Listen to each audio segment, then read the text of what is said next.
Otep, aujourd'hui nous allons parler du miroir magique. Vous savez, la plupart de professionnels dans les sciences spirituelles, que ce soit des guérisseurs, que ce soit des chamans, que ce soit des prêtres spirituels, ils ont de temps en temps besoin du miroir magique. En réalité, le miroir magique symbolise l'élément eau.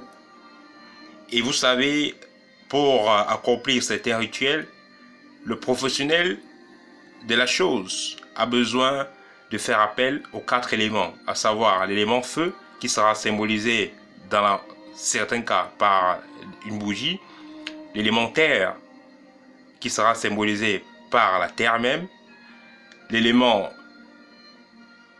eau qui sera symbolisé par un miroir, une boule de cristal, une pierre ou un bol d'eau, ou parfois également une coupe d'eau, et l'élément air qui sera symbolisé par l'encens. L'utilisation du miroir révèle depuis des milliers d'années. Mais au départ, puisque le miroir tel qu'on le connaît n'était pas assez populaire, on utilisait des pierres. D'autres se limitaient plutôt à l'utilisation de l'eau qu'ils avaient dans les calebasses. Pour ceux de l'Afrique, par exemple, ceux de l'Occident, dans les années reculées, dans les siècles reculés, utilisaient également des verres d'eau, de l'eau dans des verres, mais également ils utilisaient des pierres. Pareil avec ceux de l'Amérique, dont les Indiens d'Amérique. Voilà, eux également utilisaient des pierres. L'utilisation du miroir donc a plusieurs possibilités. Donc il y a plusieurs façons d'utiliser le miroir. D'aucuns vont l'utiliser donc pour la guérison, d'autres vont l'utiliser comme une caméra pour un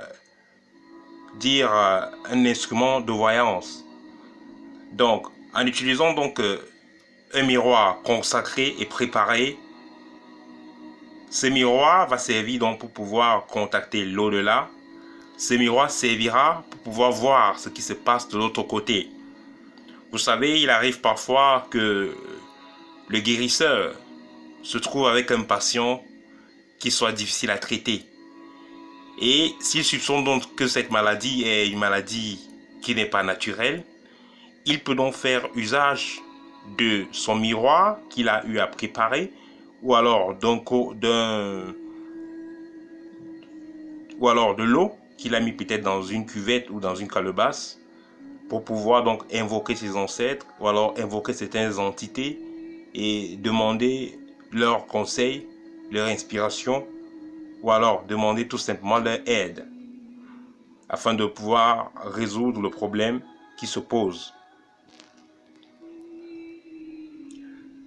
Ceci dit, si un miroir est acheté, ce miroir n'aura pas la même valeur qu'un miroir qui, par exemple, est issu d'une voiture qui a fait de l'accident, par exemple, ou d'un endroit, ou d'une moto qui a fait un accident, ou d'un endroit où les gens sont décédés.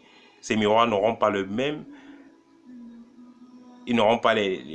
ces miroirs n'auront pas les mêmes impacts dans le plan métaphysique. Le miroir aussi donc peut être utilisé pour des protections, parce que vous allez voir, si j'étais un guérisseur, si j'étais un ganga, si j'étais un médium, vous verrez, si on a mis des miroirs dans les 4 points cardinaux, si on a mis un miroir à l'entrée ou à la sortie, dans les miroirs ici, vont faire office de bouclier protecteur avec retour à l'expéditeur. Les miroirs également peuvent être utilisés pour recharger des personnes. Quand ces personnes-là sont placées devant ces miroirs-là, ces miroirs peuvent servir donc à les recharger. Mais toutefois, il faudra se méfier des miroirs dont vous n'en savez quelles étaient les utilisations précédentes. et dont vous ne faites pas confiance à qui vous le procure.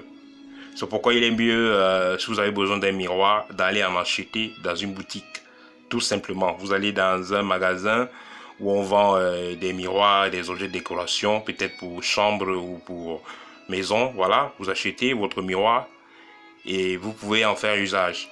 Mais quand vous allez acheter votre miroir, quand vous allez le placer chez vous, il faudra le couvrir de temps en temps. Parce que si vous ne gardez pas votre miroir couvert, quelqu'un d'autre pourra le programmer à votre place et à son avantage. Si vous achetez donc une maison, il sera très sage de vous débarrasser des miroirs qu'il y avait avant dans cette maison. Donc si vous avez acheté une maison, il y avait un miroir au salon, dans les chambres et tout ça, il faudra vous débarrasser de ces miroirs-là. Parce que si vous ne vous en débarrassez pas, ces miroirs pourraient vous causer du préjudice parce que vous ne savez pas dans quoi ou quel type de science l'ancien propriétaire faisait usage ou dans quoi l'ancien propriétaire était, à quoi il était lié. Donc, si vous allez tout simplement habiter dans une maison que vous avez achetée sans prendre le soin de vous débarrasser des miroirs qu'il y avait avant vous, cela n'est pas très prudent. Voilà, ça c'était le petit partage que je voulais faire avec vous pour aujourd'hui. Si vous êtes nouveau, merci de vous abonner. Merci de partager la vidéo. À très bientôt. Au TEP.